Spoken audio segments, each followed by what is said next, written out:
this is Pamela Worth with the Hello Health podcast, and today I have Dr. Stephanie Warner. She has been in healthcare for the past 18 years, and she is now an incredibly passionate naturopathic doctor and classically trained licensed acupuncturist. And she believes in uncovering the root of symptoms and working harmoniously with the body's physiology to achieve sustainable health. So welcome, doctor. Thank you so much for being on. Hi, Pamela. Thanks so much for having me. So you started first in Western medicine, is that right? Kind of talk to us a little bit about how you got into healthcare and kind of your path and led you here to become a naturopathic doctor. But you're not just an ND. You also have this holistic way of taking a look at the entire body and really looking at root cause. So I'll let you kind of start with your journey. Yeah, of course. Well, I guess what first introduced me to naturopathic medicine, I never heard of it at all up until I was in high school, and my mom started to be unwell. And so to my delight of ordering more takeout in and certain stuff like that as a teenager, my mom was unfortunately suffering with intense fatigue. Just simple activities of doing laundry or going up the stairs was really difficult for her. And it wasn't until her friend said, well, why don't you go see a naturopathic doctor? And my mom was like, what? And so sure enough, she got a referral and saw a naturopathic doctor. And through this different, unique approach assessment, it was uncovered that she had heavy metals in her teeth, which is actually pretty common amongst individuals, 50 to the age of 70, because that's usually what they did for dental fillings. So meanwhile, before all this happened, she went through a cycle of frequent antibiotic use through conventional medicine. And then it wasn't until, she got her mercury fillings removed that I got my mom back from that. So that was kind of my first introduction to naturopathic medicine. And then sure enough, in high school, probably from all of my bad things that I would eat, I would get stomach aches. And so eventually my mom funneled me to go see him. And I went on a food sensitivity elimination protocol, and, conquered some of the symptoms that I was experiencing at the time. So that was my first introduction, and I was really fascinated by it. He had this fancy machine. It's called a Mora machine. It's got this fancy magnetic necklace and these little electrical probes. And he puts them on your fingers and toes. It's a machine from Germany, and acupuncture points. And he would guess things about what was going on with my body. Like, oh, do you wake up with a runny nose in the morning? I was like, yes, and I was pretty blown away. I was like, you're a mind reader. I can't believe this. So anyways, it truly did fascinate me. And I did go forward considering to work in medicine in college. And then my grandmother got sick, and I decided to go down the nursing trajectory. Life led me there. And so I became a registered nurse. I first started working in internal medicine.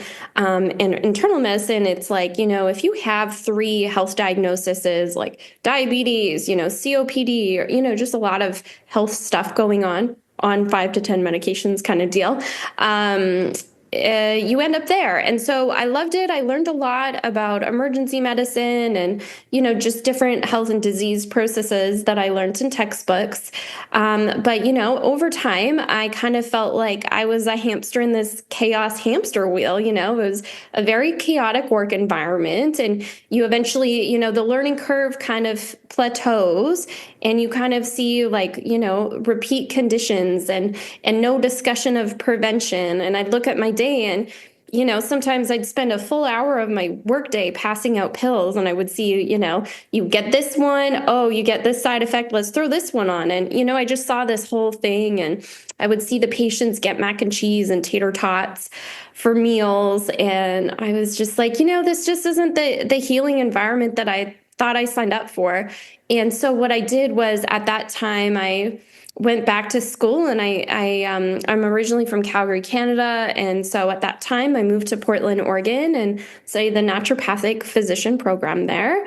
And it was a rather intense program to start, long days and sure enough, as I started this program, I started to get health symptoms, like I guess just feeling tired and headaches and different things. And so I went to my clinic, the naturopathic clinic, and I somehow found my way into doing this group acupuncture shift. It was really inexpensive, and all 10 of us would sit in a room, and we're all faced in a circle, and we'd meet with the student, and the teacher would say, "Okay, do this," and they'd talk about crazy things like water and fire and wood and metal, and I was so confused.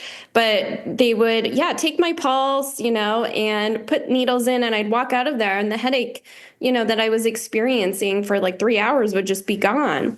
And I was like, wow, this is just too good of a thing to pass up on. And so I studied. I have a master's of Chinese medicine as well in herbalism. So that kind of has brought me to where I am. And previously I was practicing in Canada, and I've just recently in the last couple of years relocated to Scottsdale, Arizona, which has kind of connected you and I on this path here in Scottsdale. No, it's super what you're doing. So many questions. When you are working with someone and they are interested in acupuncture, how do you assess sort of how to help treat them, or what does that really mean? And maybe describe some of the energy and how that can help people. And I mean, I meet so many people with migraines and with headaches. I think that's super interesting too. Gosh, what do I want to say about that? So typically, the way that I kind of run my clinic down here in Arizona is I typically do prefer to meet people in my clinic as a naturopathic appointment first. And it's probably, my RN and ND preference, just to try to understand the labs and different things. But, of course, some people do come in straight for acupuncture, and that's totally fine too.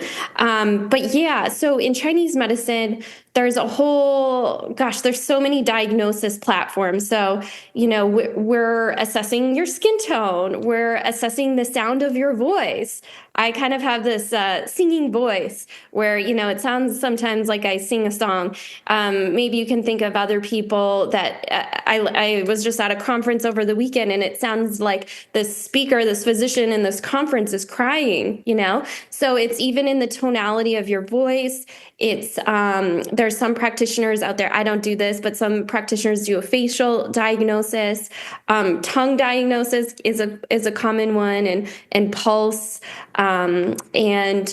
Actually, even for me, because my teachers would tell me, in school, if you really want to learn acupuncture and you really want to do a good treatment, like, you need to meditate. And I took that challenge pretty seriously. And so for, the couple years in my Chinese medicine program, I started meditating 20 minutes a day. And I feel that kind of opens up some of our sensory organs, and heightens our perception. So since that whole process, I mean, my smell and my taste is extremely heightened. And even sometimes not all the time, but definitely on the person's openness, I'll feel where their energy and stuckness and maybe pathology is when I'm just physically in their presence. So I use all of those keys. But honestly, when I'm in somebody's presence and I feel that within my body, that kind of goes to the top of the list over what's going on with the tongue, because it's like their body is screaming at me like, hey, this is what needs to be addressed here. So, and you have a good point about lab tests and kind of assessing the person. When someone comes in and meets with you, do you have a particular set of tests that you like to make sure that you run, or certain things that you really want to look at first? Yeah, great question. So usually what I do is, meet with somebody for about 75 minutes, and we kind of go through that intake process, from head to toe, what's going on with their body, like headaches all the way down to toe pain, what's going on in the interim. But then we also, what's unique and different is we're recognizing different outside influences. I'll hear, oh, well, I have sinus issues, and I have joint pain, and I have extreme fatigue. And then I start to like, okay, there's a couple things things. Let me ask about mold exposure in this person's house, or, take in these external environmental factors into the intake, as well as sleep and energy and work. It matters on who you are, and it all influences you. So usually, yeah, I think, the first appointment is that information gathering, and then at the end of the discussion we'll talk about lab tests. So we have like conventional tests that naturopaths orders, DOs, MDs order, MPs, and that's your thyroid test and your vitamin D and your iron and different things like that. So for me, if it's pretty common that many of us are tired, and so we got to look at some of these lab tests. Like we got to look deeper into the thyroid and iron and vitamin D and different things. But then additionally, I will, bring out some of my lab reports, and what they are called functional medicine tests. So these are specialized tests that, individuals like naturopathic doctors or other practitioners that have done additional functional medicine training look at. And what they do is kind of pick up nuances between the blood work and just subtle things. Because one thing that's very common that I hear is for example, somebody with that, a woman will just feel tired, go to the family doctor. The family doctor looks at the thyroid, says, hey, you're all good. There's no tests that prove why you're tired. And so they often come to me and say, I know something's wrong. I feel tired all the time. I never used to feel this way. My doctor says nothing's wrong. What can I do here? And that's really when the beauty of the functional medicine training and tests come in. One thing in regards to the training for functional medicine is we look at the conventional values a little bit differently. For example, thyroid, we have a different, tighter reference range that we see people feel best at. And then additionally, for the functional testing, there's a lot of different fun tests out there. It just depends on what's affecting this person. One of my personal favorites is called a Dutch hormone test. It's a urinary hormone test. It measures estrogen, testosterone, progesterone, cortisol, but over a course of 24 hours rather than just a one value, which is typical on a blood test. It looks at gut health and inflammation, melatonin, B vitamins, a whole bunch of different pieces of information. So I do love that test. I do work with that one a lot. But yeah, food sensitivity tests. What other popular ones? There's a lot of gut health based tests. So yeah. And when you're, and then back to the herbalism for a second, when do you decide when to introduce herbs and when not to use them? And I think that's new for a lot of people. And how is that different than like supplementation, or is it similar? Good question. So yes, I mean, all of us practitioners are different. But the way that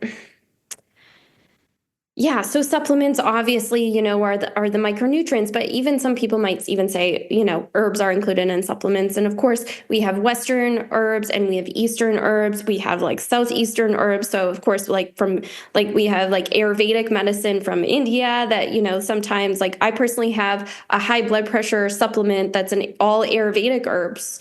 And then I use a lot of Chinese herbalism. That was kind of my heart and passion. I feel like you really feel the effects when you take Chinese herbs. And that's why I love them. Because many of us, I'm sure, have taken a multivitamin and you take it and you don't necessarily feel a huge shift. Right. And so for me, that's why I truly love like some of the herbs and stuff, because you can feel a little bit more of a shift. But overall, I mean, I think all different types of supplements are important. And, one common question I get asked is, I should be able to, get everything I need through my food and, feel good. But, one issue that's kind of happening now to many of us is our food quality has, deteriorated. Our soils have deteriorated. And then of course there's a lot of chemicals in our food and different things that are kind of disrupting our ability to absorb nutrients. So part of that conversation with people is, do you want to live your life at energy at like a 3 out of 10 or functionality at a 3 out of 10, when if you just take a couple things, your energy and life might change, to an 8 out of 10 or 9 out of 10, So I think, yeah, getting these things addressed and looking at it helps with energy, and just brings you back if you've been kind of suffering with something. And then what are some of the other treatments that you do? I know that you see a variety of people that help with detox, with getting to the root of some really hard health challenges that people have. Yeah, the most interesting thing about my relocation here in Arizona is that it seems so many individuals, even though we're in the middle of a desert and there's not much rain, there's so many individuals impacted by mold in their home. And I presume there's sprinkler leaks, we have skylights, we have HVAC systems. So I'm really truly surprised by a lot of individuals that have mold in their living situation. So that's a key component. Additionally, I meet a lot of women. I work with a lot of women, and I work with hormone optimization, testing their hormones, and potentially, many women are, having hot flashes or menopausal weight gain or sleep issues. Those are kind of big components. And often in those cases, I'll use the Dutch hormone test to kind of help understand whether it's a cortisol relationship or a low estrogen progesterone type relationship. And then, of course, other therapies that I do offer is I've just recently in the last year got into exosomes and stem cells. So I've just completed some additional training, and actually last January, I was all excited to do PRP facials, and then I stumbled across the exosome world, and I never fully launched PRP, vampire facials, in my business because I just got so passionate about these exosomes, these nano stem cells that have a profound ability to restore cellular function and collagen. And another thing that I've been doing is there's exosomes to restore hair growth. So I've been growing more hair with clients. Additionally, the stem cells right now, I'm currently just working with them for orthopedic injections and joint injections or sore joints. But I'm hoping in the next couple months to kind of launch IV stem cells, which can benefit people with autism, MS, ALS, and those kind of things. So exciting time to be in medicine. It really is. So I would imagine many people don't know what exosomes are. Can you speak to that versus stem cells and how they're similar or different? Yeah. Well, okay. So it's a broad definition with stem cells. So, there is autologous stem cells, which come from yourself. So, you'll either have donate yourself. They'll drill a hole into your bone and take out the stem cells from your bone marrow and then re-inject those back to you. The ones that I use are actually from the umbilical cord of the placenta. So mom has baby in the hospital, the providers say, would you like to donate your placenta or do you want to keep it? And often women say, I'll donate it. And what they do is they bring it down to the lab and they harvest out the stem cells or Warden's jelly that's in the umbilical cords, and then they sell it to us providers. And what we do with it is orthopedic injections. So they're just larger cells, they're neutral cells, and so they can become cartilage, they can become bone, they can become muscle, different things like that, and restore circulation. Additionally, exosomes are included with or derived from the stem cell, but they're almost nano stem cells. They're very micro, and tiny. So they contain a lot of different growth factors and just very different tiny signaling molecules that just is a little bit different. And so the exosomes that I use, there's 3 different lines that I'm currently using. And so they're all 3 different type products. So one of them is for, skin restoration and collagen and wrinkle prevention and anti-aging. The second one, they've kind of manipulated the exosomes or focused on getting the growth factor factors for growing hair and stopping hair loss. And then the third is for pigmentation issues. So if anybody has melasma, rosacea, sunspots, or even acne, there's a third product that they've kind of designed to kind of change that. Does that make sense? Yeah, no, that's super. And my mom has done the growth factors after she had chemotherapy, and it helped her so much. She's got hair again, and she feels great. She feels pretty, and I believe that you've worked with quite a few men with that as well, and you've seen some pretty incredible results. Yeah, exactly. Did your mother do like IV exosomes, or did she do like for like the hair restoration component? Restoration, where it's almost like the microneedling on your scalp, and then they put the Yeah. yeah. Yeah, exactly. Yeah, that's exactly what I do. But yeah, I'm having really cool and exciting results. Like young women with alopecia just in spots, and are so uncomfortable with their hair growth that they're wearing wigs, and to the ability to like grow that hair back is kind of very rewarding. And of course, another observation that the exosome company didn't even tell me about, but I've been observing in my patients, is that some of the hair, especially the older gentlemen that might be white hair, some of it's growing back dark gray. So I feel like that's a new potential component as well to kind of change some of our hairs back to our normal color. Okay. Yeah. I've had people ask me this because and it's wonderful that this is now available in the States, because I had to take my mom down to Mexico for her initial treatments. And when you're buying these, I think a lot of people get concerned, like, where did it come from? And is it US based, or did it come from, Panama, Costa Rica, Mexico, Colombia? There's a lot of places where this is being done. Can you speak a little bit about to the company that you're working with, and how it's safe here in the US? Yeah, great question. I think that a lot of there are some stem cell centers in Mexico or South America that do have labs and are replicating, the original cells that I referred to, from the umbilical cord. So there are labs like more internationally doing this replication process and targeting.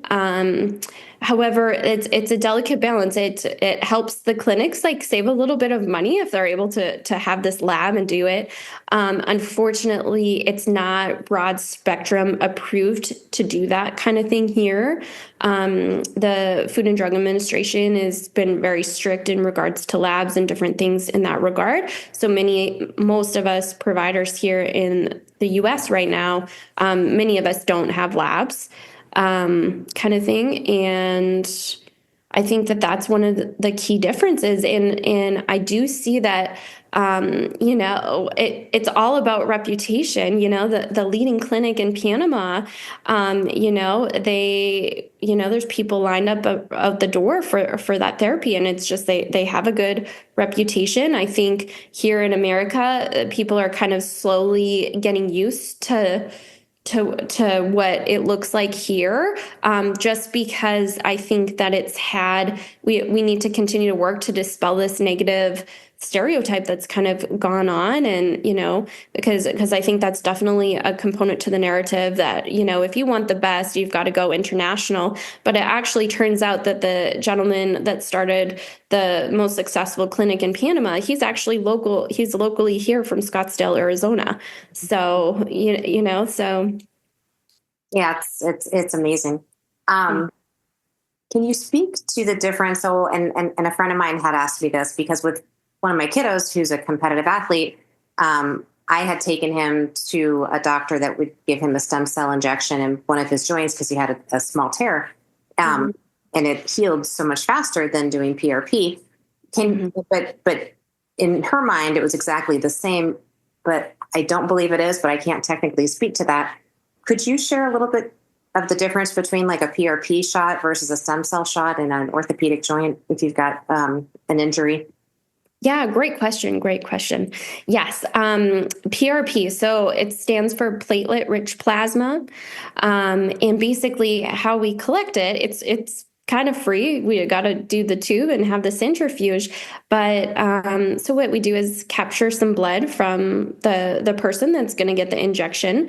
We spin it out, and when we put the blood in a centrifuge, there's like a honey coating kind of at the top at the spin, and so that's the plasma, that's the jelly, that's kind of a component of the blood, and that's what we're injecting into the joint. And then again, the difference with stem cells is these are, well, the ones that I use are from the umbilical cord of the placenta, so there is a difference. In my opinion, I think that PRP, it's interesting that you mentioned your son had a different response from the PRP compared to the stem cells. Because I think individuals under the age of 30 do better with not necessarily do best with PRP injections, but they do significantly better than individuals over the age of 30. It's can be an actual painful injection, and the PRP, if you are slightly inflamed, if you have diabetes or a health hypothyroidism, if you have a health condition where there's inflammation in your body, you're basically re-injecting the inflammation back in to the joint or component of your body. With stem cells, they are largely anti-inflammatory. So in my opinion, I think a lot of people are leaning into these different types of orthopedic injections because they are more inflammatory. But that being said, if somebody does have inflammation, maybe diabetes, maybe overweight, there's sometimes not a perfect match in the moment to get stem cells because the full benefit is going to be reduced just because of the inflammation. So just mindful of that. Yeah. When you're thinking about helping people kind of clean up their act, if you will, in terms of like eating or things they could or should be doing, reducing overall chronic symptoms, and a lot of it, I think, comes down to food and lifestyle. Are there any things that you particularly want to share with them or encourage them, or what do you kind of like to focus on when it comes to food? Yeah, gosh, that's the $1 million question. There's diets in and out and all of this. I would say, I mean, depending on the person, if somebody does have a lot of digestive issues, that brings me to my functional test. One of my favorite things sometimes to do is a food sensitivity test. If somebody's, has never made a diet change, and it's crazy what we'll find in there. And I think what's beautiful and unique about that is it's kind of puts together a diet unique for the person that we meet.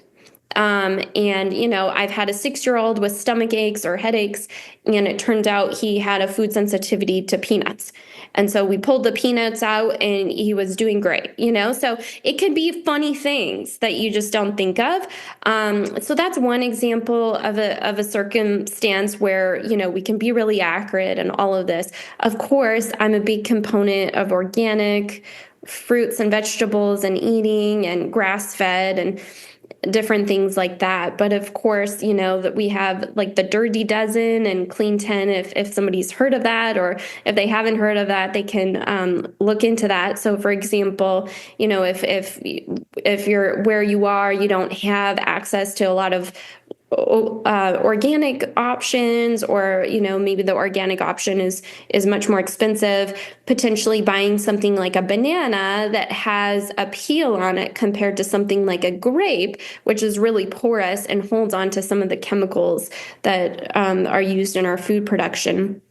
So that's one thing. And then, of course, for individuals that are struggling with maybe like being overweight or having diabetes or different things like that, I do think that, leaning more towards like a paleo focused diet can be really helpful for people, like low carbohydrates and different things like that. So, and I mean, that's kind of how I personally eat as well.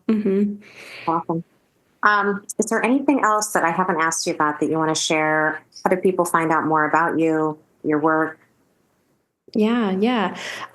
So my website is www.elixir, ELIXIR, and wellness.com. And then I'm on Instagram at Elixir and Wellness. And then I'm on Facebook as Elixir Plus Wellness. So that's kind of the key details there. If people are interested and want to learn more, I appreciate you having me on here, and I'm excited that I got to, ramble about my passion of natural medicine. And I mean, I think our body has a beautiful ability to heal itself. So thanks so much. Thank you, doctor. It's great having you on. Thanks so much, Pamela.